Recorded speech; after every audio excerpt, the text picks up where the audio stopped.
দর্শক, আইএল টি-20 লিগে বোল্টস আজমানের হয়ে সুযোগ পেলেন সাব্বির।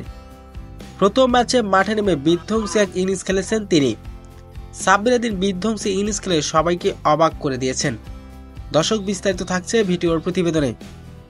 বিপিএলে এবার দুর্দান্ত খেলেছেন সাব্বির ঢাকা ক্যাপিটালসের হয়ে। বিপিএলে প্রথম ম্যাচে মাঠে নেমে বিধ্বংসী এক ইনিংস খেলে সবার নজর কেড়েছিলেন তিনি। সাব্বিরের এমন পাওয়ার হিট ব্যাটিং দেখে এবার দলে ফিরেছে সরাসরি চুক্তিতে বোল্টস আজমান। আইএল টি-20 লিগে প্রথম ম্যাচে মাঠে নেমে বিধ্বংসী এক ইনিংস খেলেছিলেন সাব্বির। বোল্ট আজমানের হয়ে এদিন বিধ্বংসী ইনিংস খেলেছেন সাব্বির। সাব্বির এদিন মাত্র 30 বলে 70 রানের বিধ্বংসী এক ইনিংস খেলেছেন, যে ম্যাচে ছিল 60টি ছক্কার মার। সাব্বির রহমানের বিধ্বংসী ব্যাটিংয়ে এদিন বড় পুঁজি পায়, আর এদিন দুবাইয়ের বোলারদের পিটিয়ে নাজেহাল করেছেন সাব্বির।